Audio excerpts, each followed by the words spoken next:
Bueno, en la clase pasada nosotros vimos que, ¿sí?, la oferta total de dinero de la economía la podíamos, digamos, desagregar en la oferta generada a través del Banco Central y la oferta generada a partir de la actividad de los bancos comerciales, ¿sí? Con respecto a eso que vimos en la clase anterior, ¿tiene alguna consulta para realizar?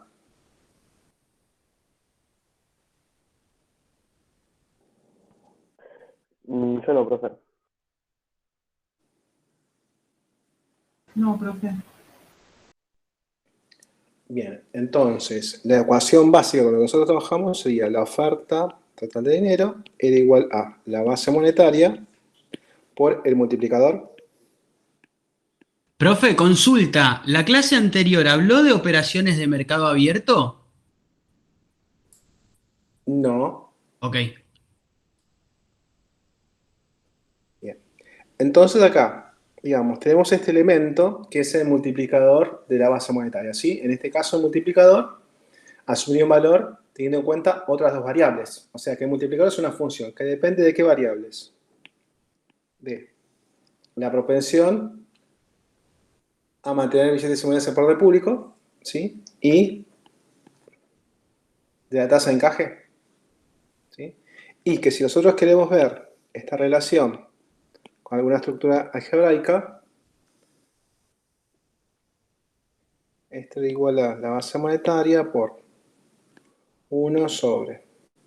A ver si me ayudan, acá era C más R por 1 menos C, ¿puede ser?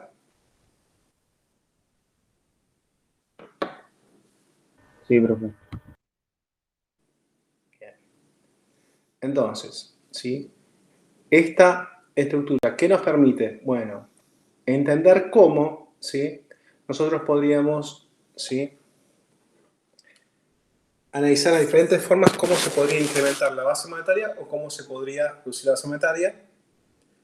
A partir de esta estructura también podemos ver cómo, ¿sí?, esa modificación de la base monetaria va a generar un cambio en la oferta monetaria. O sea, si nosotros vemos esta estructura, ¿qué podemos decir? Que la oferta monetaria, en este caso, ¿de quién depende? ¿Su valor de quién depende?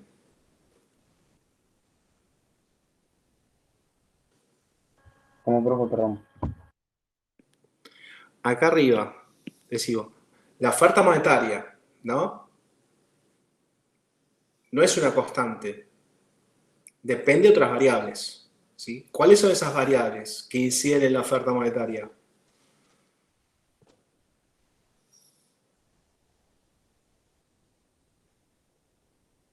C y R, ¿no es? Esas son dos. ¿Pero solamente C y R? En la expresión de arriba no hay otro elemento que determine el valor de la oferta monetaria. La base monetaria también. Muy bien, entonces, en este pequeño esquema decimos, entonces la oferta monetaria va a reaccionar ante cambios en la variable C, en la propensión a tener desigualdades en poder público, va a reaccionar ante cambios en R, o sea, va a reaccionar ante cambios en la tasa de encaje, y va a reaccionar ante cambios en la variable base monetaria. O sea, cuando la base monetaria se modifique, eso va a afectar a la oferta monetaria. ¿Sí? Profe, ¿puedo hacerle una pregunta muy Sí, básica? decime. No entiendo la diferencia, perdón, pero no la entiendo, entre base monetaria y oferta monetaria. La reunión anterior nosotros dijimos que la oferta total la podíamos componer como la oferta que generó el Banco Central y la oferta que generaron los bancos comerciales. ¿Sí? Sí. Entonces, en forma muy resumida, en forma muy simplificada, podemos decir, bueno, la base monetaria vendría a ocupar el lugar de la oferta que generó el Banco Central.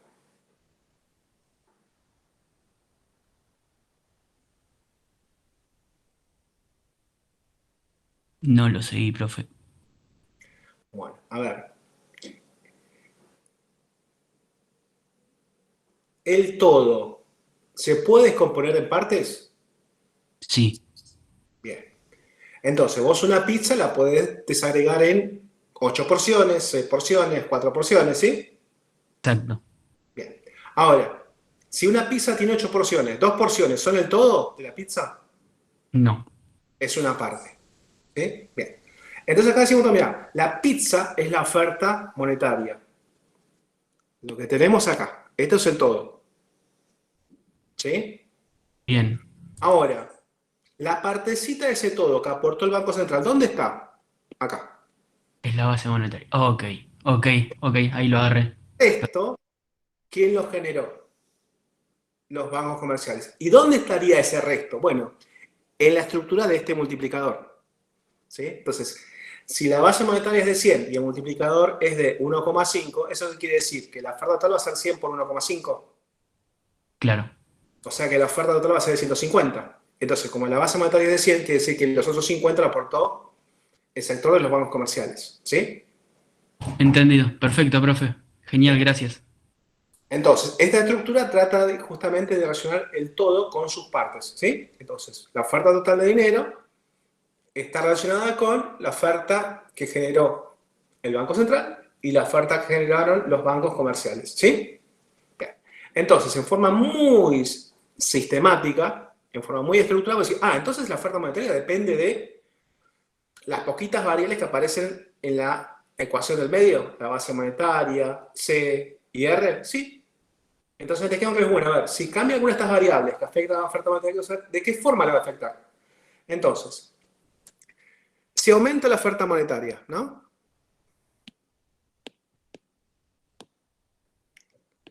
Si este componente aumenta, ¿sí? Y todo lo demás está igual que antes, ¿qué va a pasar con la cuenta?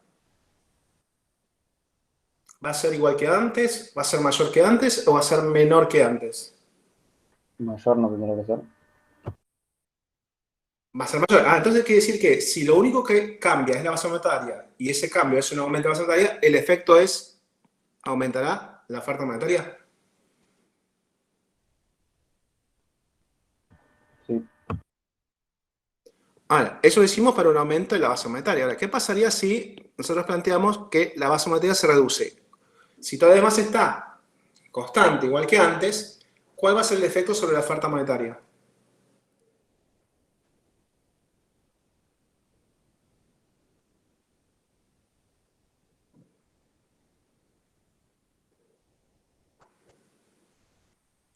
De nuevo, profe, pero un poquito más lento, por favor. La pregunta. ¿Qué hace la base monetaria en esa estructura algebraica? Está multiplicando a un segundo elemento. ¿Sí? Así es. Entonces, si la base monetaria ahora tuvo un valor más pequeño, cuando vuelves a hacer la misma cuenta, la misma multiplicación, el resultado final va a ser que un valor más grande o más pequeño. Si multiplica por el mismo valor va a ser más pequeño. Bien, entonces, si se reduce la base monetaria, el efecto sobre la cuenta total va a ser que se va a reducir. Ok.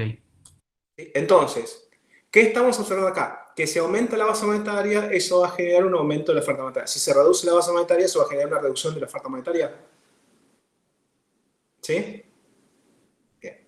Ahora, ¿cómo suelen los manuales técnicos de economía plantear esta relación entre estas dos variables? Dicen, generalmente lo ponen de esta manera. Dicen, mira, ¿sí? Ese signo positivo está indicando que la relación entre la base monetaria y la función oferta, ¿sí? Es una relación directa. Si sube la base monetaria, eso va a generar que aumente la oferta monetaria. Si se reduce la base monetaria, eso va a generar que se reduzca la oferta monetaria. ¿Sí?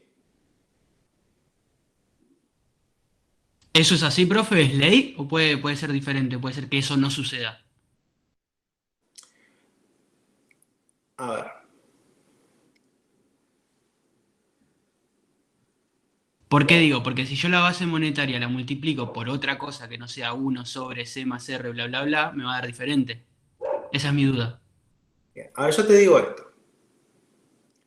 En términos contables, ¿sí? Activo menos pasivo menos patrimonio neto. ¿Cuánto tiene que dar? Activo menos pasivo menos patrimonio neto, Sí. me mató. Cero. Ok, Porque el esquema que ustedes ven en contabilidad dice, mirá, acá tengo el activo, por acá tengo el pasivo y el resto. Entonces, si a vos todo el activo le restás el pasivo, este patrimonio, la cuenta da cero. bien. Entonces, eso es una identidad de tipo contable. Siempre va a dar cero. No puede no dar cero, ¿sí? Ahora, en la práctica profesional, siempre cuando vos haces esa cuenta te va a dar cero. No, mira, a veces tengo unos pequeños errores, hay facturas que no me pasaron, alguien tipió mal un número y no me cierra. ¿Sí? Exacto, nunca da cero. Pero en términos teóricos decimos, no, mira, se tiene que cumplir la identidad contable.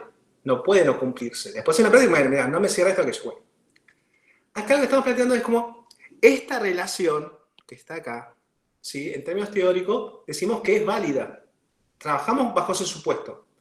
Entonces, bajo ese supuesto, ¿qué relación hay entre la base monetaria y la oferta monetaria? Una relación directa.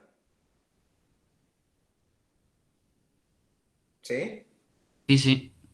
Bien. Entonces lo que hacemos es, ante este supuesto de que la oferta monetaria, ¿sí?, depende de estas variables, la pregunta teórica, ¿sí?, es, ¿y de qué forma están relacionados? Bueno, entonces acá, acabamos de decir recién que en términos algebraicos, ¿sí?, la relación es directa. ¿Sí? Sí, sí, entiendo. Ahora, hacemos el mismo ejercicio con la otra variable. ¿Sí? Entonces decimos ahora, y si lo único que cambia es R, ¿no? ¿Cómo un cambio en R va a afectar a la oferta meta? Entonces digo, bueno, ahora, si R disminuye, ¿qué pasa con todo el multiplicador? ¿Se va a hacer más grande o se va a hacer más pequeño? R está en el denominador. ¿Hace más grande? Se va a hacer más grande. Entonces, cuando yo multiplique, ¿no?, a la base monetaria por un número más grande, ¿qué va a pasar con la oferta monetaria? Crece. ¿Va a ser? Más grande. Bien. ¿Sí? Ahora, ¿qué pasaría si en lugar de reducir la variable R, la incrementamos? ¿Cuál va a ser el efecto sobre la oferta monetaria? Inverso. Bien. ¿Sí? Entonces, los monos van a decir, entonces tenemos esta relación entre la variable R y la función oferta monetaria. ¿Sí? Una relación inversa. Sí, sí. Y después seguimos con la última variable, que es C. Entonces, ¿qué pasaría si C se incrementa? ¿No? Acá se incrementa, pero acá adentro, ¿qué pasaría en esta partecita si C se incrementa? Va a ser menor. Va a ser menor, pero una cosa es C y otra cosa es número C, ¿no? Claro. El efecto va a ser el mismo. Si bien aparece en dos lugares, el efecto de otro lado va a ser el mismo. ¿Sí? Entonces, si aumenta C, ¿qué va a pasar con todo el multiplicador? Si lo que está en el denominador se hace más grande, cuando divides 1 por un número más grande, ¿qué va a pasar con la cuenta? Tiene que achicarse. Todo esto va a ser más pequeño. ¿Sí? Si yo hago 1 dividido 2, esto me da 0,5. Si yo ahora hago 1 dividido 4, esto me da más chiquito todavía. ¿Sí?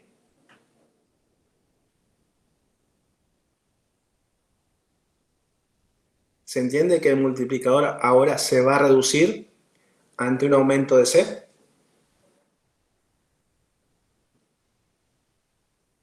Sí, Sí, se sí. entiende. Bien. Entonces, como cae el multiplicador, ¿qué va a pasar con la oferta monetaria? Va a bajar. A disminuir. Entonces, acá tenemos, ¿no?, que la relación entre C y la oferta, ¿cómo es? ¿También es inversa? Sí. Bien. Entonces, toda esta estructura lo que trata de brindar es una lectura rápida de cómo se va a ver afectada la oferta monetaria ante cambio en alguna de las variables que la afectan. ¿Sí?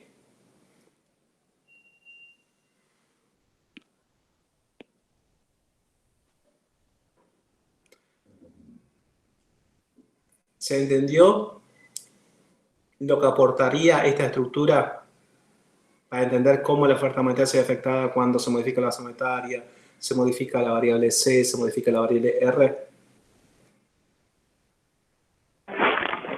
profe, yo, sí. Lautaro, se te escuchó entrecortado. No, que entendí yo, digo. A ver, la nota que un alumno se va a sacar a una materia, ¿dependerá de algo? ¿O no depende de nada? Sí, depende. Sí, depende de muchos factores. Y por ejemplo, ¿de qué puede depender? Y de cuánto estudie. Ah, bien, entonces puedo decir, hay una variable que incide la nota de un examen que es las horas dedicadas a estudiar. ¿Sí? Bien. Claro. Ah, ¿solamente las horas que dedicamos a estudiar? ¿No hay otras variables que inciden? ¿Está lo mismo que un alumno que estudia 5 horas por día trabaje y otro alumno estudia 5 horas por día y no trabaja? ¿Da lo mismo? Y no.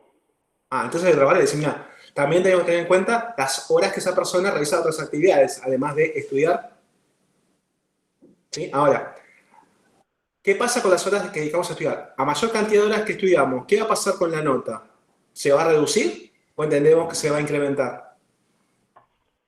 Se va a incrementar, entendemos. Ah, entonces decimos que hay una relación directa entre las horas que dedicamos a estudiar una materia y la nota que nos va a sacar de esa materia. ¿Sí? Estudio más, la nota sube. Estudio menos, la nota baja. ¿Sí? Entonces, ¿qué relación hay entre las horas de estudio y la nota que un alumno se va a sacar? Directa. ¿Directa o inversa? Directa, ¿no? Directa. Ahora trabajo con la otra variable, es ¿qué pasa si un alumno trabaja? O sea, si un alumno trabaja 2 horas al día, ¿sí? Versus un alumno trabaja 8 horas al día, ¿sí? ¿Cuál va a ser el efecto sobre la nota? Y a medida que aumentan las horas de trabajo, ¿cuál es el efecto sobre la nota? ¿Se va a incrementar o se va a reducir?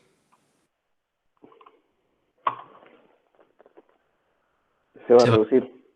Ah, entonces decimos, ah, mira, hay otra variable que incide la nota de un examen, pero la relación ahora ya no es directa, ahora pasa a ser inversa. Entonces nosotros buscamos en nuestra vida es entender qué variables afectan a otra variable que llamamos función, ¿sí? Y queremos ver de qué manera la afecta. No es lo mismo decir que la relación es directa a decir que la relación es inversa. No es lo mismo, ¿sí? Entonces, reconociendo el tipo de relación, nosotros podemos tomar decisiones, digamos, más efectivas. Entonces uno dice, si yo entiendo que mientras más horas le dedico a estudiar, mi nota va a caer, ¿sí? Ante esta interpretación incorrecta, ¿qué es lo que debe hacer yo? ¿Estudiar menos horas? ¿Así aumentaría mi nota? ¿Sí?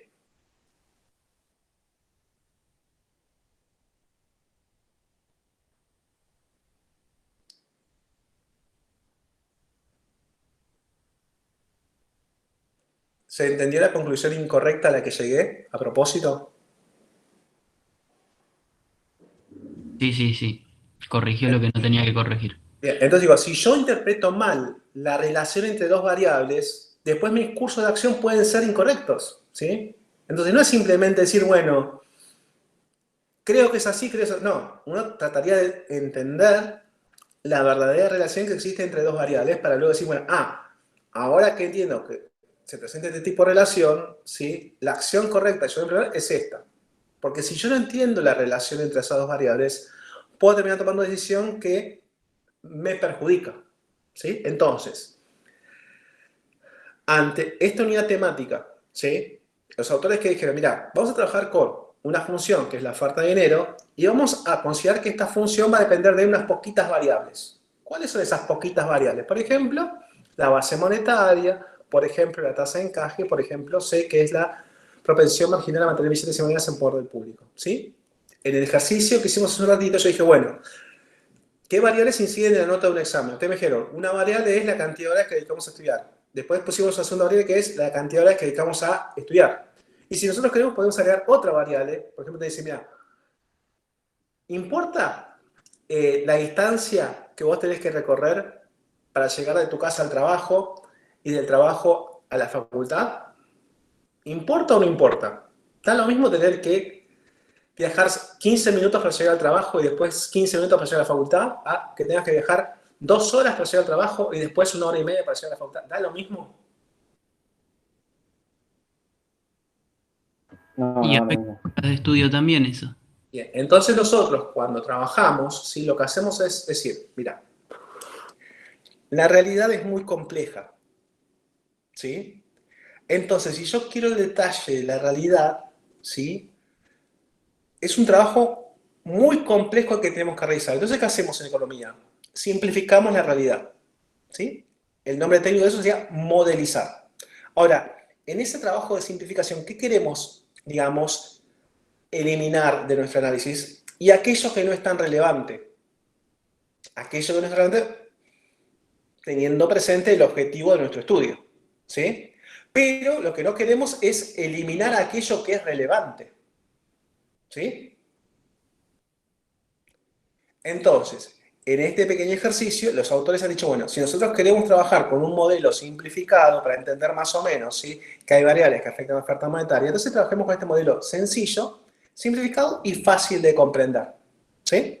Entonces, en este ejercicio decimos, mira, la oferta monetaria va a depender de qué? De la base monetaria, va a depender de qué más, del multiplicador. Pero a su vez el multiplicador depende de otras dos variables. ¿Cuáles son esas dos variables que afectan al multiplicador? Son la tasa de encaje, R, y la propensión marginal a mantener billetes y monedas en poder público, o sea, C minúscula. ¿Sí? Ahora, en la realidad vamos a decir, bueno, pero Orlando, hay más variables que afectan. Sí, pero ahí dirías, bueno, te quieres acercar más a la realidad, ¿sí? Entonces, nosotros decimos, bueno, mira, si nosotros queremos la realidad, ¿sí? Es algo muy complejo. Entonces, si estamos hablando entre pares, entre profesionales, decimos, bueno, sí, estaría bueno hablar, sí, con más detalles respecto a la realidad que estamos trabajando. Ahora, si no somos expertos, ¿sí? Lo más beneficioso para nosotros sería simplificar lo más posible esa realidad, ¿sí? Entonces, en esta estructura, simplificamos lo más posible la realidad para entender, ¿sí? Las relaciones que hay entre la oferta monetaria y algunas variables que la afectan, ¿sí? Y ese es el porqué de por qué los autores en este nivel, digamos, plantearon esta relación particular, ¿sí? Entonces, en este esquema decimos, bueno, a ver, ¿cómo un cambio en C afectará a la oferta monetaria? ¿Lo va a afectar en el mismo sentido o en sentido contrario? En sentido contrario, ¿no? Bien. Y ahora, un cambio en R, ¿cómo va a afectar a la oferta monetaria? ¿Lo va a afectar en el mismo sentido o en sentido contrario? Se comporta igual que C. O sea, en sentido contrario, ¿sí? Bien. Y un cambio en la base monetaria, ¿cómo va a afectar a la oferta monetaria? Eso no es directo. Directo, o sea, en el mismo sentido, ¿sí? Entonces, ahora, si nosotros queremos hacer un ejercicio, ¿no? En el cual decimos, mira, si nosotros queremos reducir la oferta monetaria, ¿sí? A través de operar sobre la base monetaria, ¿qué tendríamos que hacer? Entonces, ¿el ejercicio en qué consiste? ¿Qué queremos hacer con la oferta monetaria? ¿Reducirla? ¿Sí? Sí. Y la pregunta es, ¿y qué hacemos con la base monetaria para que logremos nuestro objetivo, que es reducir la oferta monetaria? ¿Qué tengo que hacer? Reducirla. Muy bien, la respuesta es reducirla, ¿sí? Y eso salió de este esquema que vimos acá arriba. Por eso muchas veces en los manuales aparecen, digamos, como estructuras sintéticas, ¿sí? Que dicen mucho, ¿sí? Es, digamos, la metodología con la cual los autores de los libros de economía suelen expresar muchas relaciones, ¿sí? Entonces, si ustedes ven algo de este estilo, ¿sí? No es que hay cosas caprichosas, simplemente que hay una síntesis de conclusiones, ¿sí? En esa pequeña estructura, ¿sí? Bien. Ahora, si nosotros queremos, en otro ejercicio, ¿no? Incrementar la oferta monetaria. Pero ahora decimos, bueno, pero que esto lo vamos a realizar a través de operar sobre C. Entonces, ¿qué tendríamos que hacer con C para poder lograr nuestro objetivo de incrementar la oferta monetaria? Que disminuya C. Bien. ¿Sí? Entonces, al tener en claro esta estructura, digamos que la respuesta, ¿sí?, es mucho más sencilla. ¿Sí? Entonces, se puede apreciar, digamos, los beneficios de esa estructura tan acotada. Sí. Bien, ¿dudas hasta acá?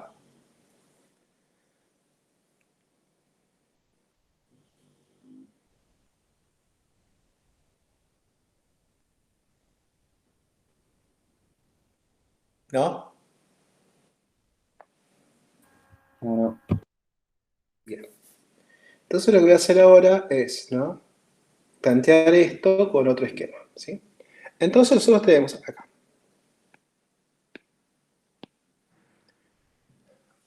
una representación del mercado negro en el plano, o sea, en dos ejes, ¿sí? Entonces, en un eje vamos a tener las cantidades. ¿Cantidades de qué? De dinero, ¿sí? Y en otro eje vamos a tener como el precio, ¿sí? Pero en realidad, en lugar de tener el precio, técnicamente lo que tenemos es la tasa de interés, ¿sí? Entonces ahí decimos, bueno, a ver, si nosotros queremos representar una función de demanda, ¿cómo sería? Bueno, uno puede decir, es como de este estilo, ¿sí? Ahora, a medida que nos acercamos al eje de las abscisas, ¿qué pasa con esta función? Es como que se va volviendo asintótica respecto al eje, ¿sí?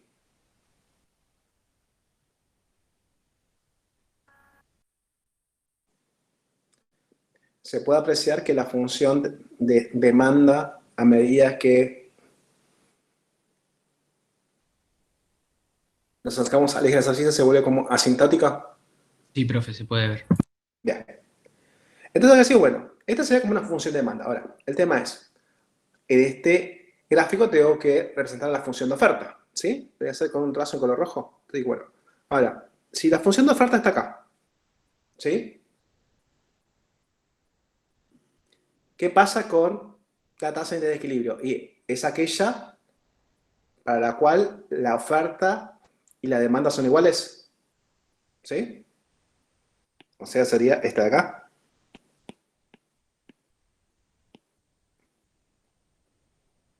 ¿sí?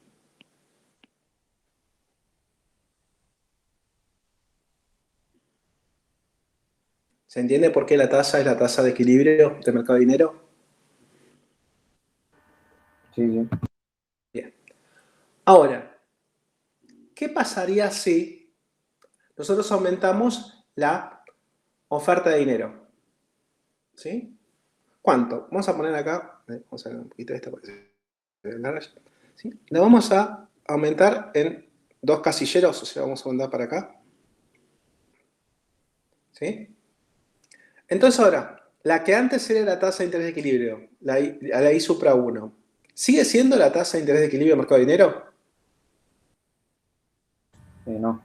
No, porque Y porque se desplazó la esta oferta. función de oferta ya no existe. Esto ya no existe, ¿sí? Entonces, la nueva tasa de interés de equilibrio es esta de acá,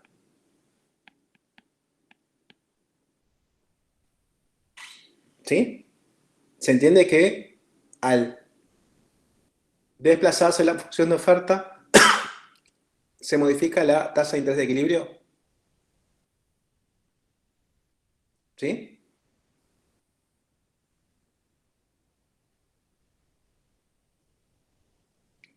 Ahora la pregunta es, ¿y este desplazamiento de la función de oferta, ¿no?, hacia la derecha, ¿no?, ¿qué efecto tuvo sobre la tasa de interés de equilibrio? ¿La incrementó o la redujo? La redujo. Muy bien, ¿sí? Entonces acá podemos ir, entonces, primero, si que la oferta se vaya hacia la derecha, se desplaza hacia la derecha, quiere decir que se incrementó la oferta de dinero, ¿sí?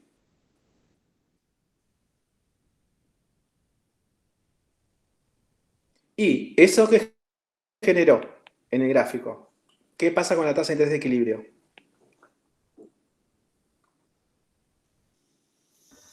Disminuye.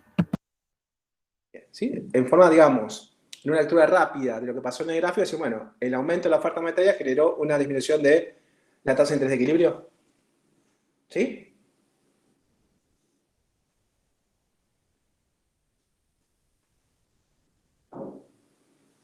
¿Se entendió la conclusión? Ahora voy a hacer Sí. algo parecido, pero con una función de oferta que arranca en otro lugar. Permíteme acá. Sí. Entonces, voy a tomar esto como función de oferta. Se me sale un poquito torcido.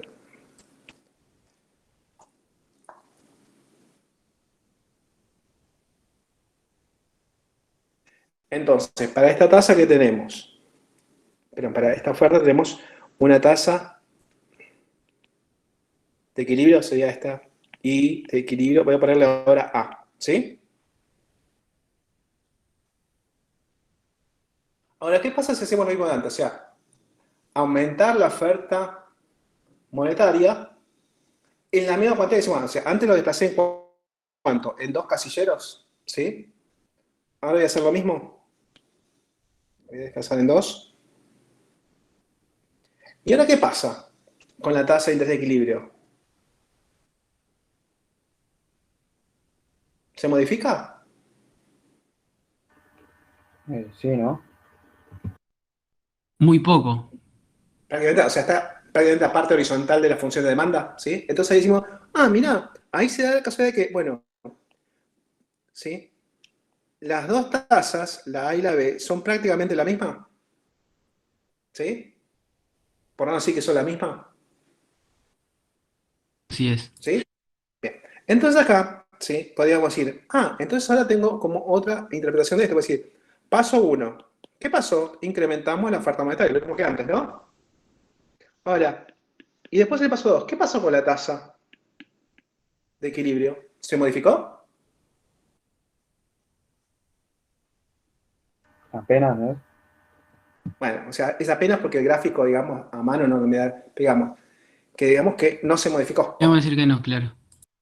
¿Sí? Entonces sí.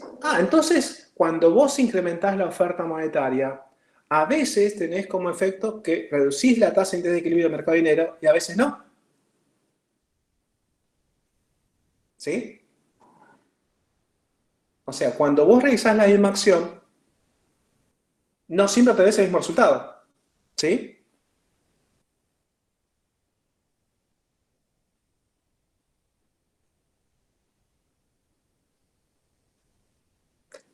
En los dos ejercicios hicimos, el paso número 1, ¿es distinto o es el mismo? El mismo. El paso número 2, en los dos ejercicios que hicimos, ¿es el mismo o es diferente? Es diferente porque se mantiene igual. Entonces decimos, el punto 1 es la acción que realizamos. En los dos ejercicios realizamos la misma acción. Y el punto 2 es el resultado que generamos. Y en los dos ejercicios que hicimos, el resultado que generamos es diferente, no es el mismo. ¿Sí? Entonces, cuando nosotros tenemos una función de oferta que corta la función de demanda en la parte que es, digamos, más o menos vertical, ¿sí? Vamos a poner acá. ¿Sí? Como que en este tramo, ¿no? Donde es bastante vertical, ahí. ¿Sí? Si nosotros tenemos una función de oferta, digamos, para este tramo, la función de demanda, ¿qué va a pasar? Cuando aumentemos la oferta de dinero, ¿qué va a pasar con la tasa de interés de equilibrio? ¿Se va a reducir? ¿Sí?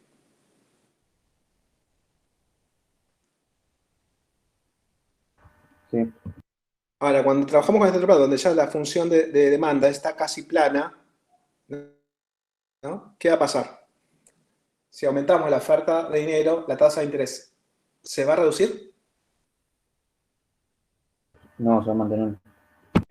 Entonces, los autores suelen identificar a estos contextos como este segundo contexto sería como el de trampa de la liquidez.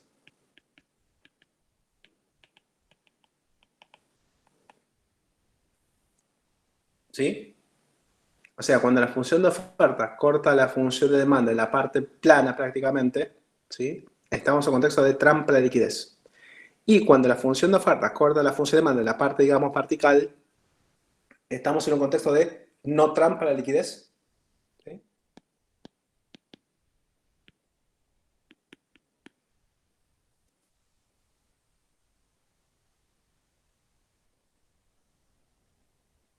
¿Se entendió eso? Sí. Bien. Entonces, ¿cuándo nosotros estaríamos experimentando una situación de trampa de liquidez? Cuando la tasa de interés del mercado, o sea, la tasa de interés de equilibrio, ¿cómo es? Muy baja. ¿Sí? Porque cuando la tasa de interés de equilibrio es baja, ¿qué pasa? Estamos en la parte casi plana de la función de demanda. Sí. Bien. Ahora, cuando la tasa de interés de equilibrio del mercado no es bajita, estamos en un contexto de no trampa de la liquidez.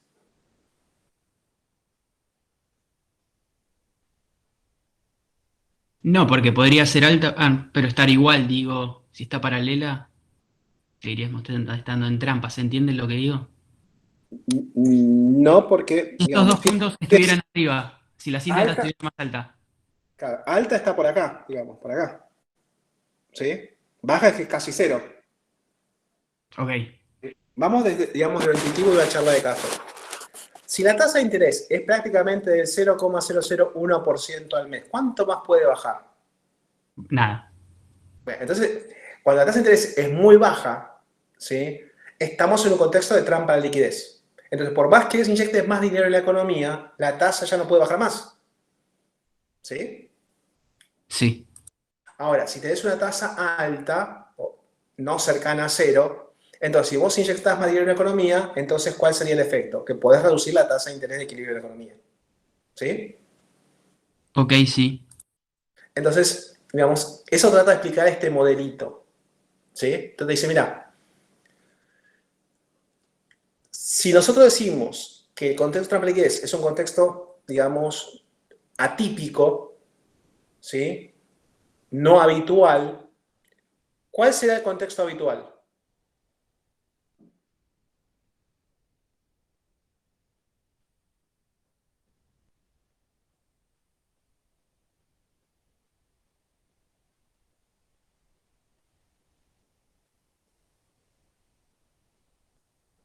Me repite, profe, que salió todo cortado, yo no escuché nada. Sí, digo. Si el contexto de la trampa de liquidez es un contexto atípico, ¿no? Sí. Entonces, el otro contexto, que es el de no trampa de liquidez, ¿cómo será? Y bastante habitual. Y supongo que sí. Si uno es el atípico, el otro tiene que ser el habitual, o debería. Entonces, en esa lógica, quienes escriben los manuales de economía dicen, mira, voy a gastar mucha tinta en hacer un análisis de ese contexto que es más habitual. ¿Y cuál es ese contexto que es más habitual? El de no trampa de liquidez. ¿Sí? Entonces, quizás en la temática el autor le dedica el 98% a escribir sobre el mercado de dinero en un contexto de no trampa de liquidez y después le dedica un pequeño parrafito para hacer mención al otro contexto que es la trampa de liquidez. ¿Sí? Bien. Entonces, en los manuales va a aparecer esa mención al de trampa de liquidez. ¿Sí? Pero no se baje tanto, pues mira, porque es el menos probable y aparte es fácil de entender. Dice, mira, como la tasa de interés es tan baja, más no puede bajar, ¿sí? Entonces, un aumento de la oferta monetaria no va a generar una reducción de la tasa. Entonces, ¿tendrá sentido aplicar una política monetaria expansiva, o sea, aumentar la oferta de dinero para que baje la tasa de interés? Y no, porque más no puede bajar. ¿Sí? ¿Se entendió la conclusión?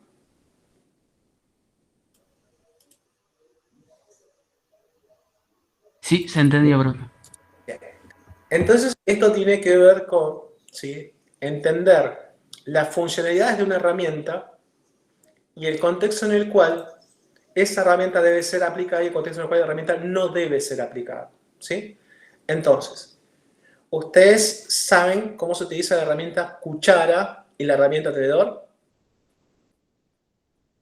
Sí. Bien.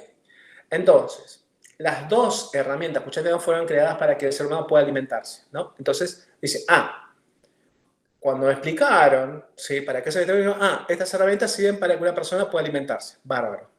Ahora, quizás algunas personas se usted, mira, esta herramienta cuchara debe utilizarse en estos escenarios, en estos contextos, y esta herramienta tenedor debe utilizarse en estos escenarios, pero no en estos otros escenarios, ¿sí? Bueno, yendo a unos ejemplos, digamos, prácticos. Si yo pongo un plato de arroz, ¿con cuál de estas dos herramientas van a alimentarse ustedes? ¿Quiénes eligen tenedor para alimentarse? Plato de arroz. Y vamos con la cuchara, profe. Bueno, ¿sí? Entonces, algunos querrán cuchara, otros querrán tenedor. Sí, es una cuestión de gustos, ¿sí? Pero las dos herramientas van a cumplir con su objetivo, ¿sí? Es decir, que nos van a permitir alimentarnos, ¿sí? Bien. Ahora cambio el escenario. Digo, ahora el plato no es arroz, sino que es caldo, ¿sí? Caldo, caldo, caldo. Agua. Entonces ahí, ¿tendrá sentido utilizar el tenedor para alimentarnos? No. Pero no era que el tenedor era una herramienta que servía para poder alimentarnos. Sí, pero en determinados contextos, no en todos los contextos. ¿Sí? Entonces, está en uno decir, con dos dedos de frente, decir, no, ¿cuándo puedo utilizar la herramienta y cuándo no? ¿Sí? Bueno, hasta el día de hoy yo no encontré a ninguna persona que ante un plato de caldo trate de alimentarse con un tenedor. Todavía no encontré una persona. Entonces digo, bueno, el sentido común funciona y bastante bien. ¿Sí? Ahora, en otros ámbitos, esta forma de manejarnos, ¿sí? Brilla por su ausencia. Entonces acá es como, vos decís, mira, esta política de incrementar la oferta monetaria sería como utilizar el tenedor. ¿Sí? Entonces la herramienta aumentar la oferta monetaria me permitiría reducir la tasa de interés. Sí. ¿Cuándo? Cuando te dan un plato de pastas, te va a servir. Cuando te dan un plato de arroz, te va a servir. Cuando te dan un plato de puré de papas, te va a servir. ¿Sí? Bien. Ahora, si en un momento de poner un plato de caldo, ¿me va a servir la herramienta tenedor?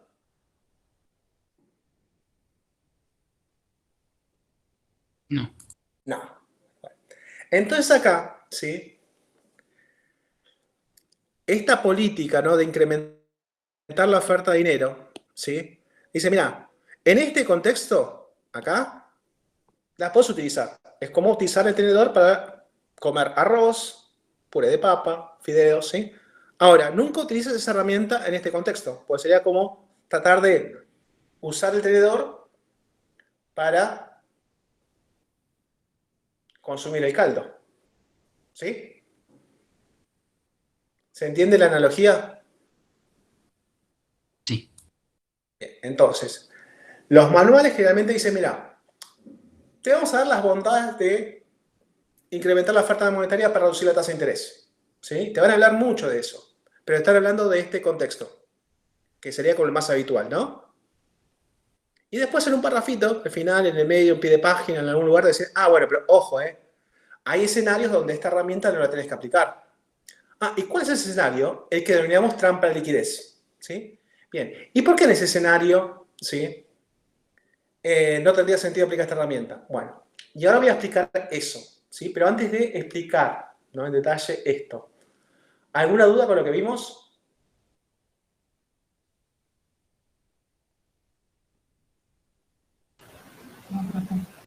¿No? Bien. No, Sí, te escucho. no, profe.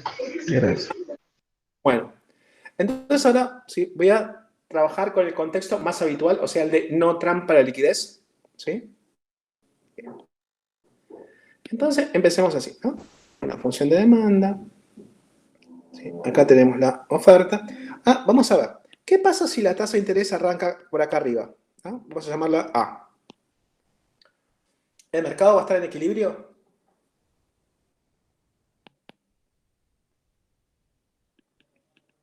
No. Porque la oferta es distinta a la demanda es distinta a la oferta. ¿Sí? Bien. Ahora, ¿qué es la demanda de dinero para nosotros? Lo que nosotros queremos tener en nuestro poder. ¿Sí? ¿Y qué es la oferta? Lo que ya tenemos en nuestro poder. ¿Sí? Entonces, en este ejemplo sería como, por ejemplo, lo que nosotros queremos tener no es igual a lo que tenemos. Entonces, ¿quién supera a quién? ¿Lo que quiero es mayor a lo que tengo o lo que tengo es mayor a lo que deseo?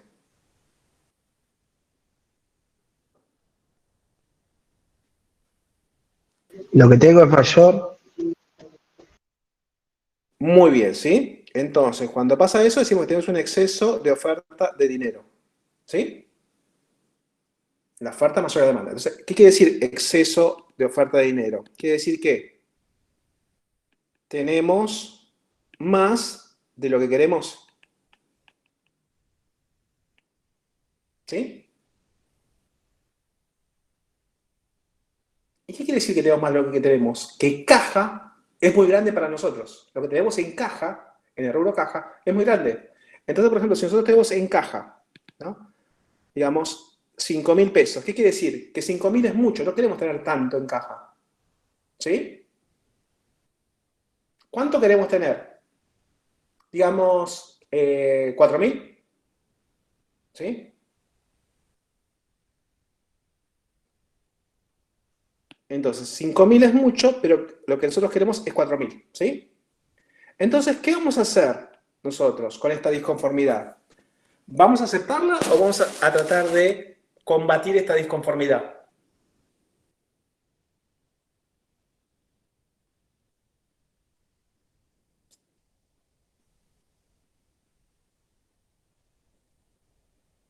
Y vamos a tratar de combatirla por lo menos.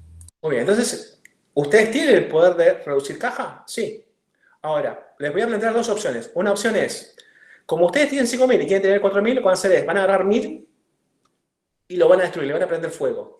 Opción 1. Opción 2 es, reduzco mi tenencia de caja en 1.000 pesos e incremento mi tenencia de otro rubro del activo en 1.000 pesos. Por ejemplo, puedo aumentar un depósito fijo en 1.000 pesos. Ahora, ¿con cuál de las dos opciones que les planteé ustedes tratarían de eliminar esta disconformidad? Con la que me da un beneficio. Bien, o sea, no van a destruir 1.000 pesos de caja, ¿no?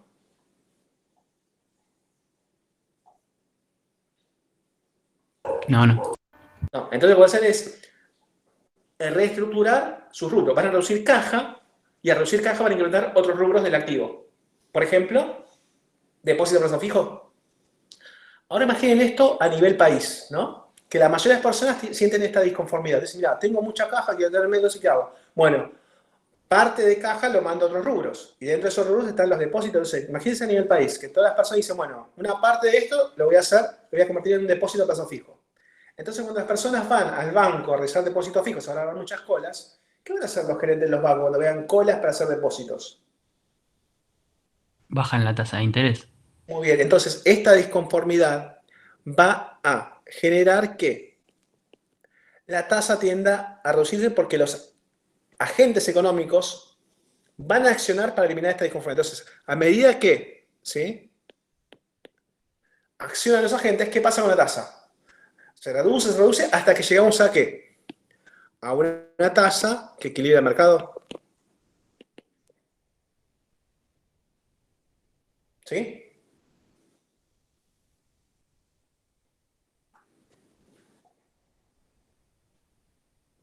Entonces, ¿qué generó la modificación en la tasa de interés en este mercado? Opción A, el vuelo de las golondrinas. Opción B, las acciones de los agentes económicos.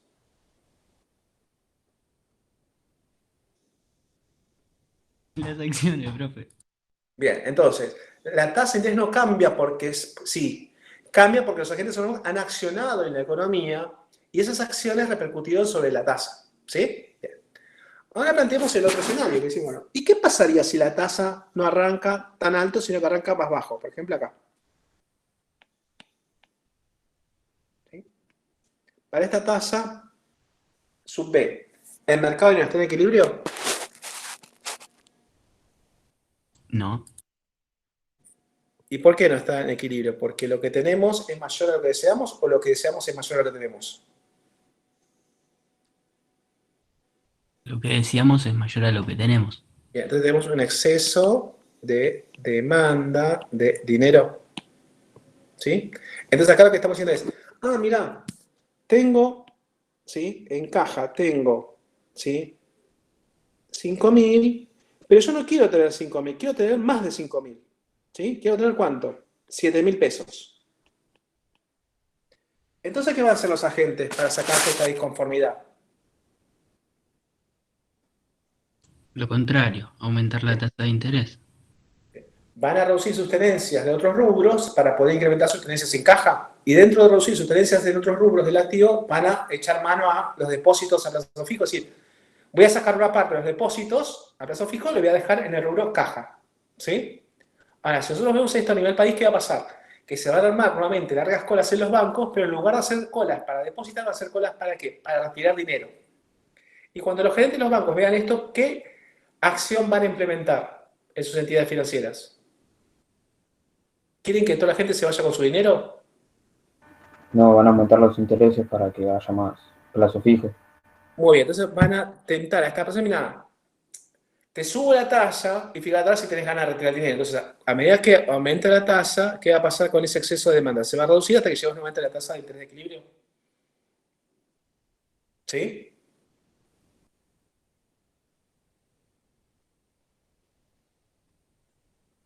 Entonces, en este pequeño modelito, sin importar cuál sea la tasa punto de partida, las acciones de los agentes económicos van a llevar esta tasa de interés ¿a dónde? A la tasa de interés de equilibrio. ¿Sí? Sí.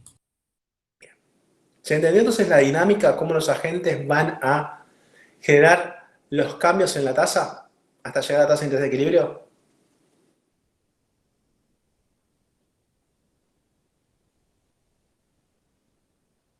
Sí. Bien. ¿Dudas?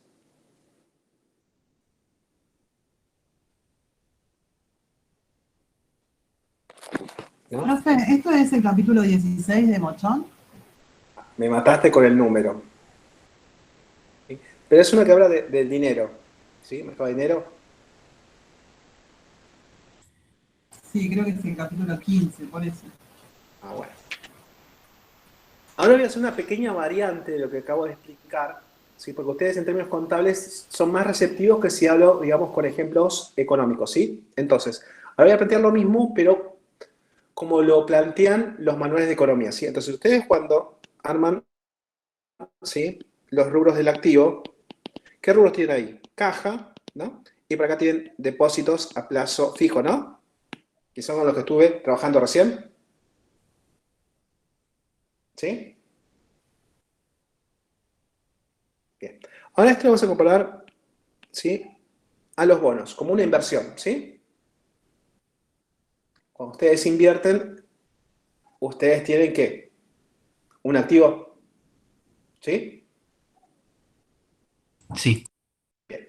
Entonces, cuando nosotros tenemos en el primer ejemplo, ¿no? O en el primer ejercicio, que tenemos una tasa de interés muy alta, o sea, hay un exceso de oferta de dinero, ustedes me dijeron, bueno, los agentes tienen mucha caja y quieren reducir su tenencia de caja, ¿no? Entonces, ¿qué van a hacer? Van a incrementar sus tenencias de otros activos, ¿sí? Y dentro de esos activos, yo elegí uno en particular que eran los depósitos de plazo fijo, ¿sí? Y a través de la dinámica de cómo iban a los agentes modificar sus tenencias de plazos fijos, íbamos a tener una incidencia sobre la tasa de interés, ¿sí? Bien. Ahora, los manuales, en lugar de utilizar, ¿no?, la relación caja y depósitos, lo suelen hacer con esta relación, caja y bonos. Más o menos lo mismo es. Si tenés un exceso de oferta de dinero, ¿no? O sea, tenés más efectivo del que querés. ¿Qué vas a hacer? Vas a reducir tu tenencia de caja. Bien, eso quiere decir que vas a incrementar tu tenencia de otros activos. Ahora, los manuales, en lugar de utilizar como ejemplo de rubro que se va a incrementar, ¿no?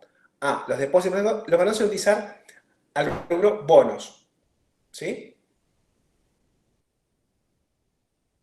Y es la misma conclusión que si trabajamos con el rubro de depósitos fijos, ¿sí? ¿Se entiende eso?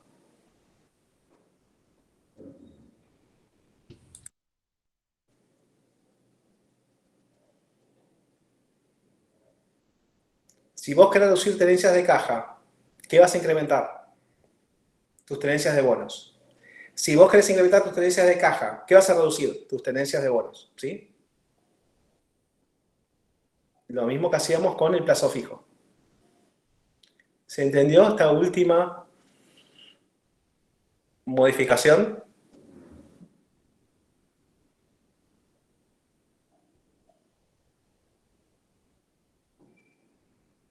Sí. Bien.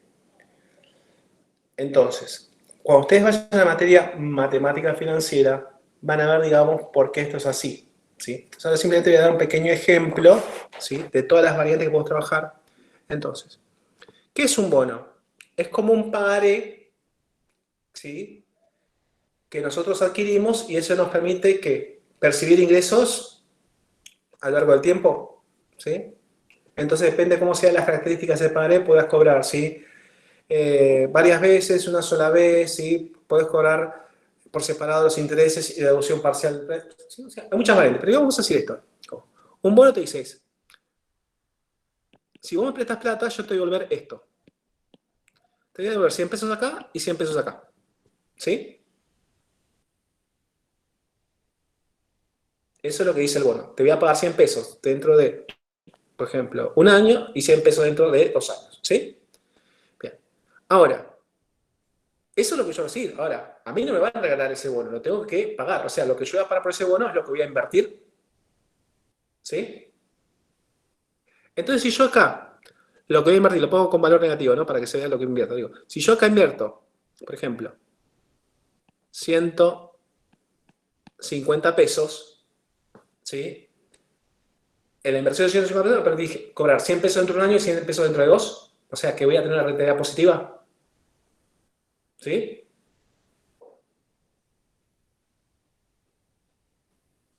Sí, en un mundo ideal sí. Bien. Ahora, ¿qué pasa si en lugar de tener que pagar 150 para cobrar 100 dentro de un año y 100 dentro de 2, pago, por ejemplo, 110? Digo, voy a cobrar lo mismo, 100 y 100, pero en lugar de invertir 150, voy a invertir solamente 110. ¿Qué va a pasar con mi rentabilidad respecto al caso anterior? ¿Va a ser la misma rentabilidad o va a ser mayor? Mayor. Va a ser mayor. O sea, voy a cobrar lo mismo, pero invierto menos. O sea, mi rentabilidad aumentó. ¿Sí? Sí. Bien. Ahora, ¿qué sería esto de acá? Sería el precio del bono. O sea, es lo que nosotros tenemos que pagar al mercado para comprar ese bono. Entonces, ley de la oferta y la demanda. Ahora, ¿qué pasa si mucha gente quiere comprar este bono y pocos quieren venderlo? ¿Qué va a pasar con su precio? El precio del bono aumenta. Bien, entonces, tendríamos así, ¿no? Como este sentido, es como el precio del bono aumentó y yo voy a cobrar lo mismo, ¿qué pasa con la rentabilidad? Cae. ¿Sí?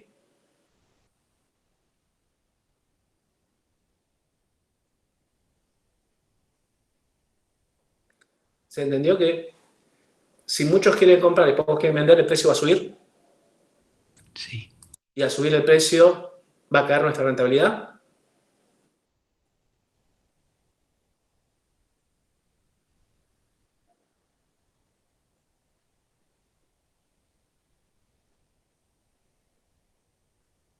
Sí, profe. Bien. Ahora, ¿qué pasaría si yo digo que ahora hay muchas personas que quieren vender y poquitas que quieren comprar? ¿Qué va a pasar con el precio de este activo de mercado? Se desplomó. O sea, su precio va a caer. Ahora, cuando su precio cae, ¿qué va a pasar con la rentabilidad de este bono si yo lo compro?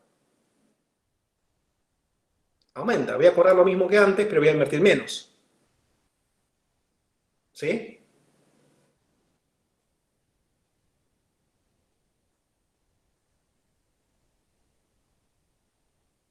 ¿Se entiende esa relación?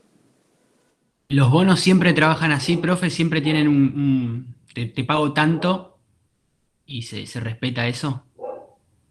Sí, lo que estamos hablando acá es de un mercado secundario del bono, o sea, ya alguien lo emitió, después hay un mercado donde vos podés revender ese bono, ¿sí? Entonces ahí la rentabilidad va a depender de qué pase con el mercado, si sube la oferta respecto a la demanda, si sube la demanda respecto a la oferta, y eso va a hacer que cambien las rentabilidades, ¿sí? Entonces, esto que planteé acá, ¿sí? Está relacionado con esto, ¿sí? O sea, los manuales, ¿sí? Te explican cómo es que la tasa, ¿sí? Acá va a bajar o va a subir, ¿sí? No a través de las acciones que realizan los agentes económicos vía sus tenencias de plazo fijo, sino que lo van a explicar con sus tenencias de bonos, ¿sí? O sea, van a explicar las mismas conclusiones, van a decir, mira, la tasa de interés va a cambiar por que los agentes van a hacer esto con los bonos, van a aumentar sus tenencias, van a reducir, ¿sí? Lo mismo que yo expliqué con los agentes van a aumentar sus tenencias de plazo fijo, van a reducir sus tenencias de plazo fijo, ¿sí? Es lo mismo. Ahora, para ustedes es más, digamos, cercano la dinámica de un plazo fijo que la dinámica de un bono, ¿sí? Le resulta como más ajeno, ¿sí? Entender que cuando los agentes van a comprar muchos bonos, ¿sí? El precio del bono va a aumentar. Y eso va a traer aparejado que la tasa de interés en la economía se reduzca, ¿sí? Entonces, para ustedes, ¿qué les resulta más cómodo? ¿Asociar las acciones de agentes con el rubro caja y plazo fijo o con el rubro caja y bonos?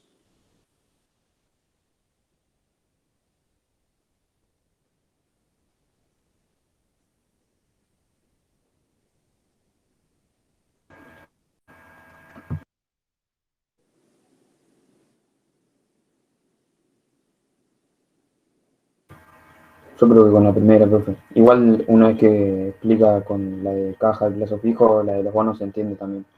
Bueno, el tema es que cuando vayan a macroeconomía, ¿sí? Ahí no les van a decir, mira, tenés la opción de elegir entre, ¿no?, la dinámica caja, plazo fijo o caja y bonos. Ya en macroeconomía sí o sí te van a decir, tenés que entender esta relación, ¿sí?, con caja y bonos, ¿sí? Pero digamos, si yo entendía esta lógica con el plazo fijo, decir, mira, es lo mismo, nada más que en lugar de usar la palabra plazo fijo, voy a usar la palabra bonos y voy a tener las mismas relaciones, las mismas conclusiones, ¿sí?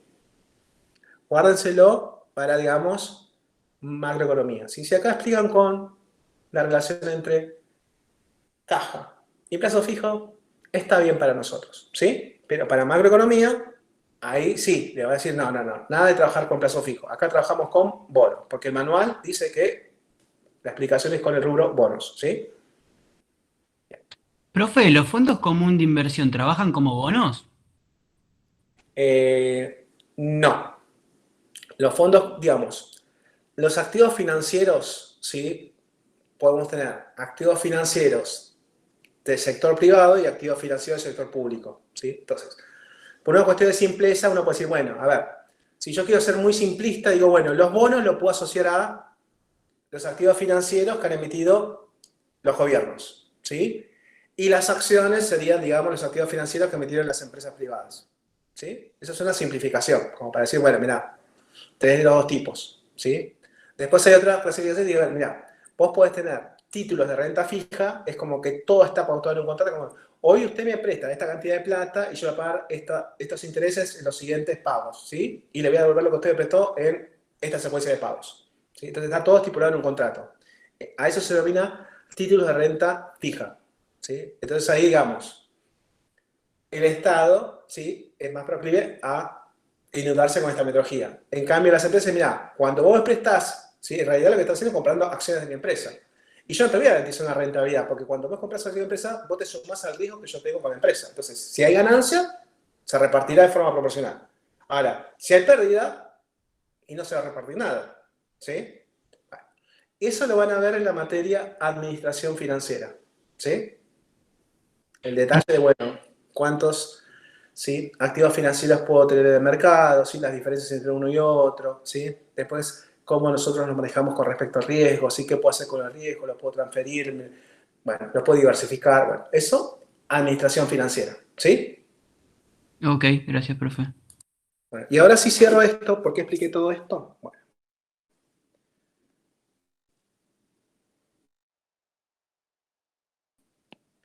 En un contexto de no trampa de liquidez, ¿no? Tenemos esto. Ahora, si nosotros incrementamos la oferta de dinero, ¿qué va a pasar? Y ya esto dejó de existir. Entonces ahora que esta tasa de interés de equilibrio de antes ahora pasa a una tasa de interés de no equilibrio. ¿Sí? O sea, ahora tendríamos que una situación de exceso de oferta de dinero. ¿Sí? Y esta situación de oferta de dinero, ¿qué va a generar? Que los agentes económicos están disconformes. Dicen, mira, estoy disconforme ¿por qué? Porque tengo más de lo que deseo. O sea, tengo mucho caja. ¿Y cómo me saco de disconformidad? Reduciendo caja. Ahora voy a reducir caja incrementando otros rubros. Por ejemplo, plazo fijo. Entonces, al incrementar las tenencias de los plazos fijos, ¿qué van a hacer los gerentes de los bancos? Van a reducir la tasa. Entonces, vamos a llegar a que hay una nueva tasa de equilibrio, ¿sí?, más pequeña. ¿Sí? Sí. Entonces, acá, el Banco Central dice, yo voy a aumentar la oferta de dinero porque mi objetivo que es reducir la tasa de interés. ¿Y por qué quiero reducir la tasa de interés? Bueno, porque la tasa de interés es importante para la economía real. En un sistema, ¿sí?, capitalista, ¿sí?, nosotros qué podemos decir, mirá, tenés a los inversores, ¿sí?, tenés a los ahorristas, ¿sí? Y los ahorristas quizás están atomizados, ¿sí? Y los inversores son pocos, pero necesitan muchos recursos. Entonces hace falta un intermediario que dice, mira, ocupate de juntar a todos esos pequeños ahorristas para hacer una masa importante y después me representas a mí que soy un gran inversor, ¿sí? Entonces, el sistema financiero lo que va a hacer es vincular a los inversores con los ahorristas. Ahora, el sistema financiero va a cobrar, digamos, por este servicio. Entonces, ¿qué es lo que va a hacer el sistema financiero? Mira, yo le voy a pagar una tasa de interés pasiva a los ahorristas para que me den su dinero y después le voy a prestar a los inversores cobrando una tasa activa. Obviamente que la tasa activa tiene que ser más grande que la pasiva, porque ahí está el negocio del sistema financiero. ¿Sí? ¿Se entendió esa parte? Sí, profe, pero si la repite viene bien. Bien. El sistema financiero, ¿sí?, como un esquema básico de un sistema productivo, dice, mira, acá tenemos ¿qué? A los ahorristas, acá tenemos a los inversores y acá está el sistema financiero. Entonces, ¿qué hace el sistema financiero? Mira, le dice a los ahorristas, présteme su dinero y yo les pago una tasa de interés pasiva, ¿no? Por ejemplo, una tasa de interés mensual del 1%, ¿sí? Y después, toda esa masa que yo junté se la presto a los inversores. Y a ellos que les cobro una tasa activa. Entonces, si a los ahorristas les pago una tasa de interés mensual del 1%, quizás a los inversores les cobro una tasa de interés mensual del 5%. ¿Sí? Lógico. ¿Sí? Bien. Entonces uno puede decir, bueno, mira, si le cobras una tasa de interés del 5% al mes a los inversores, dice, y el inversor dice, mira, mi negocio, cuando yo lo implemente, me va a dar una rentabilidad mensual del 20%, dice, ¿cuál es el problema? ¿Sí? Le doy una partecita de esa rentabilidad del 20% al banco, que me prestó, le doy un 5% y me queda algo así como un 15% a favor. ¿Sí? Sí. Bien, entonces acá la rentabilidad de este es igual al 20%. Entonces me cierra el negocio. O sea, como la rentabilidad de mi negocio es del 20% y mi costo de financiamiento es del 5%, el negocio va a ver la luz. Ahora, imaginemos que de un día para el otro pasan cosas en la economía y resulta que estas tasas, ¿sí?, pasaron de un 9% a un 10%, y obviamente que la activa, si la pasiva subió al 10%, la activa tiene que estar por arriba del 10%, ¿sí? Digamos que subió al 21%. Ahora, ¿qué pasa con la rentabilidad del negocio? La rentabilidad del negocio es bastante estable. O sea, generalmente es como, si este negocio rendía el 20% antes, va a seguir teniendo el 20%. ¿sí? Bastante estable. Ahora, las tasas del sistema financiero, esas no son muy estables. ¿Pueden cambiar abruptamente? Entonces ahora, cuando las tasas cambiaron, ¿qué va a pasar con este proyecto? ¿Va a haber la luz? No. Dice, mira, si el negocio me rinde 20% al mes y le tengo que pagar un 21% al banco, no voy a sacar el préstamo. ¿Sí? No tiene sentido. ¿Se entendió cómo las tasas del sistema financiero afectan a las inversiones reales?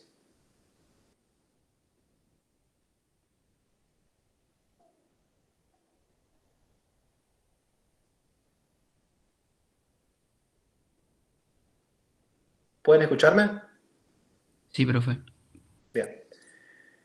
Entonces, lo único que quiero saber es si entendieron que las tasas que maneja el sistema financiero afectan a la economía real, inciden sobre la economía real. Sí, se entendió. Bien, entonces, Sí, se entendió.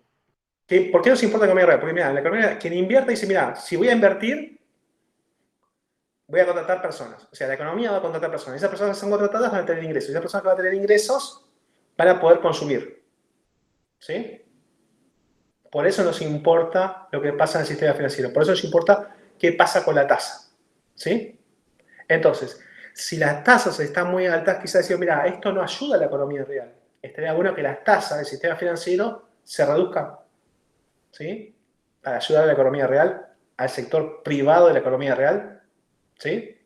Bueno, esto lo vamos a ver en la próxima reunión. ¿Sí? Pero digamos, quería que les quede como esta idea de que no vemos el mercado de dinero porque sí, sino porque eso tiene que ver con la economía real. ¿Sí? Bien, ¿hasta acá alguna duda?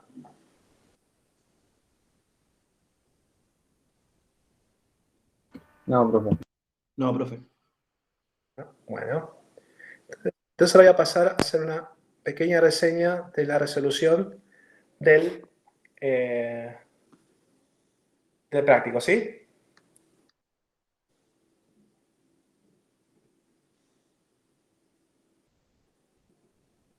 Profe, ¿ya están las notas de los parciales? Todavía no, ¿sí? Pero vamos a ver la resolución. Ahí está. Pueden ver en sus pantallas. Sí, sí. Bien. El primer ejercicio era bastante sencillo porque simplemente, bueno, había que poner los valores en las celdas correspondientes. ¿Sí? Acá la mayoría, digamos, respondió correctamente esto, digamos. Ahora había un par de casos, digamos, que, bueno, no habrán dominado. Profe, de todas formas, puede refrescarme la memoria porque yo soy uno de los que lo hizo mal, seguramente. La utilidad total, sí, dice, sí, acá, consumimos 3 unidades. Esas 3 unidades, ¿qué beneficio te aportaron? En términos de utilidad total, 1.800 unidades. Si consumís 4 unidades, esas 4 unidades, ¿cuánto te reporta la utilidad total? 1.905. Ah, entonces, el pasar de la tercera unidad consumida a la cuarta, ¿incrementó mi utilidad total? Sí.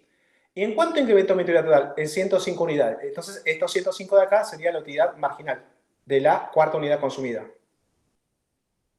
¿Sí? Sí. Entonces, ¿vos qué cuenta hiciste para llegar a esto? Dijiste, 1905 menos 1800 es la utilidad marginal de la cuarta unidad. ¿Sí? Ahora, también vos decís, si 3 unidades me aportan utilidad total de 1800 y la cuarta unidad me aporta utilidad marginal de 105, quiere decir que las 4 unidades me aportan 1800 más 105, o sea, 1905. Ok. ¿Sí? Y lo mismo con las otras dos columnas, nada más que las incógnitas cambiaron de posición. Pero es la misma relación. ¿Sí? Bien, profe, bien, entendido. En el segundo tenemos una pequeña planillita donde tenemos la situación inicial y la situación final, ¿sí? Donde ahí tenemos la cantidad demandada del bien X y el precio unitario del bien Y. ¿Sí? Ahora, ¿qué se pide? Primero, determinar la elasticidad puntual del bien X respecto del precio del bien Y. O sea, elasticidad puntual. ¿Sí? Y si hablamos de elasticidad puntual, ¿qué tenemos acá? Sí, bueno, que este sería el algoritmo que nos permite resolver esto. Es en cuánto varió la cantidad, en este caso el bien X, dividido lo que cambió el precio, en este caso del bien Y. Todo eso multiplicado por el precio inicial del bien Y dividido la cantidad demandada inicial del bien X. ¿Sí?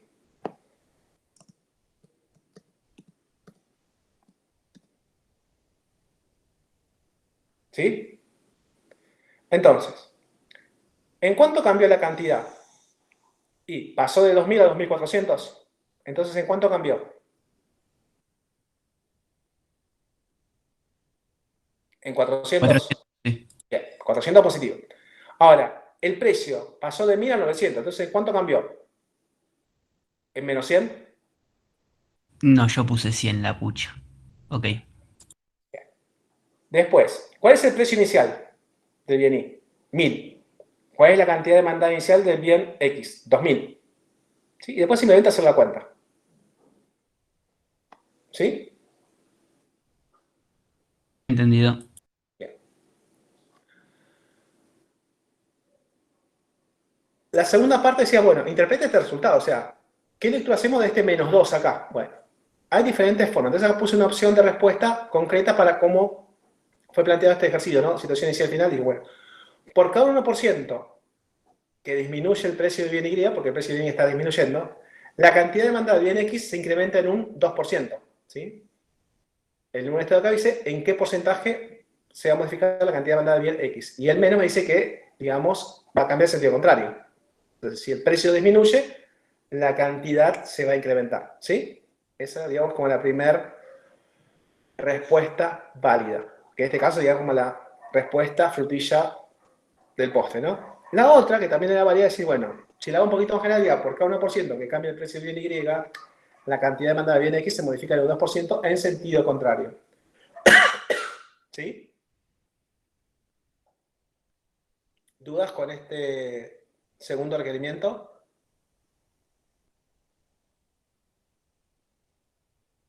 No quedó claro para el recuperatorio. Vamos bien. Y en el tercer piden, bueno, en base al resultado obtenido, ¿no? Identificar qué relación hay entre estos bienes, el bien X y el bien Y. Bueno, como la especial nos dio negativo, eso quiere decir que los bienes son complementarios. ¿Sí? Si nos hubiese dado positivo, los bienes eran sustitutos. ¿Sí? Y si nos daba 0 exacto, ¿cómo consideramos a los bienes? Independientes. ¿Sí? ¿Dudas con este segundo ejercicio?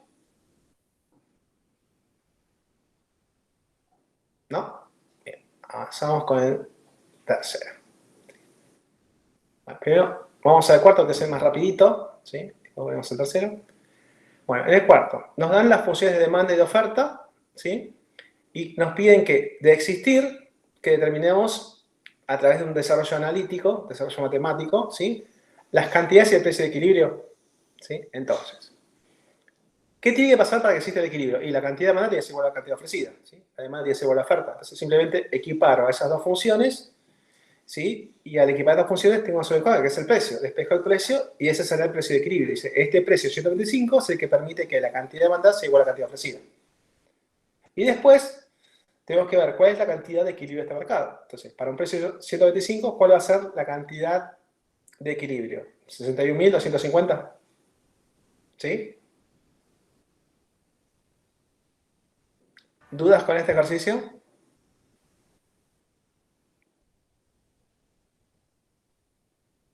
No, profesor. Y vamos con el tercero, que es como más extenso. ¿Sí? Más extenso acá porque yo tengo que, digamos, poner el detalle de todos los pasos, ¿no? Ustedes pueden acotar los pasos, ¿no? Entonces dice, bueno, nos da una función de ingresos totales de un productor y su función de costo total, ¿no? Entonces nos dicen que de existir, indiquemos la cantidad de producción que maximiza el beneficio de este productor, sabiendo que el precio de mercado de este bien es de 60 pesos, ¿no? Y nos pide que justifiquemos la respuesta aplicando las derivadas primera y derivada segunda, ¿sí? Bien. Entonces, acá. ¿Con qué función vamos a trabajar para encontrar la respuesta? Con la función beneficio. Entonces, ¿cómo es la función beneficio? Ingresos totales menos costos totales. Entonces, ¿cuál es la condición de primer orden para encontrar la respuesta? Bueno, derivar la función beneficio respecto a la cantidad, ¿sí? Y queremos que esa derivada primera sea igual a 0, ¿sí? Por decir, bueno, esta es la condición necesaria, ¿sí? Para encontrar el máximo, si es que existe. Entonces, derivamos acá, ¿sí? A esta función beneficio, igualamos a 0, y nos quedó, ¿sí? Una linda estructura, que es la de un polinomio de grado 2, ¿sí? Esta que está acá. Entonces ahí simplemente tenemos que resolver este polinomio de grado 2, o sea, y ahí, bueno, ¿se acuerdan de la fórmula? Menos b más menos raíz cuadrada, así de b cuadrada menos 4ac, todo eso dividido 2a. ¿Se acuerdan de esa fórmula de secundaria?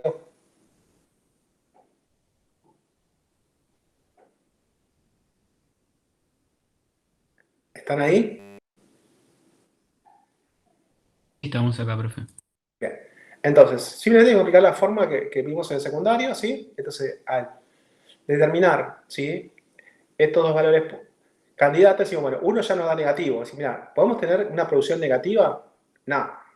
Es una respuesta matemática, pero digamos, no es una respuesta económica esto. Ni lo tomamos en cuenta, ¿no? Ya lo descartamos. O sea, no tiene sentido económico esta cantidad producida menos 14 unidades, ya quedó descartada.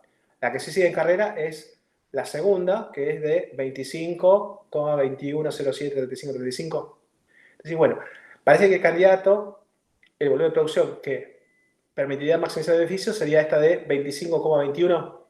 Parecería, porque digo, hasta acá encontré candidato, pero no estoy seguro que ese candidato realmente maximiza el beneficio. Entonces, ahí sí trabajo la segunda condición para ver si este candidato realmente maximiza el beneficio. Entonces, ¿qué hacemos? La condición segunda dice que tenés que volver a derivar la función de beneficio, o sea, derivás por segunda vez la función de beneficio con respecto a Q. Entonces, ahí al derivarlo, sí, bueno, esta derivada segunda debería ser negativa para que el candidato maximice. Entonces, cuando derivamos, me das la estructura, menos 0,30 por Q más 1,6. ¿no? Ahora, si cuando yo reemplazo Q por 25,21 me da negativo, quiere decir que este candidato realmente maximiza el beneficio. Entonces, cuando reemplazo, da un valor negativo, en este caso menos 5,96. Entonces, realmente, este candidato maximiza el beneficio. Entonces, la respuesta sería que el nivel de producción que maximiza el beneficio de este productor es de 25,21073535 unidades. ¿Sí? ¿Dudas con respecto a este último ejercicio?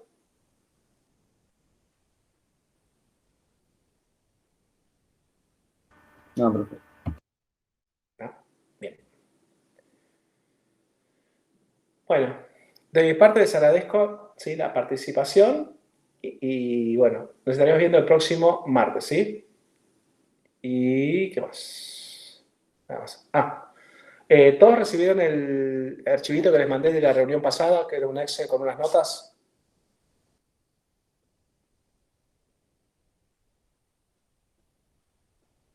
Este archivo que estoy mostrando ahora, ¿todos lo tienen? ¿Sí? A los que, digamos, no pudieron participar o tuvieron problemas con el audio, digamos, acá está como, ¿sí? El programa de cómo fui trabajando esa matemática hasta llegar, ¿sí? A la última estructura que es la que presenté el día de hoy, ¿sí? Está acá. Y después acá, digamos, tenemos un extracto de, bueno, cómo, ¿sí? Las variables, ¿sí? C, base monetaria, qué sé yo, afectarían a la oferta monetaria, ¿sí? Otra forma de ver lo mismo, ¿sí? Bien.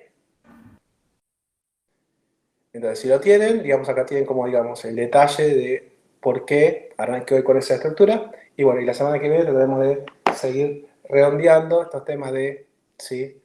El mercado de dinero y las políticas monetarias, ¿sí? Así que de parte les agradezco el acompañamiento y les deseo una buena semana. Buena semana. Gracias, profe. Buena semana.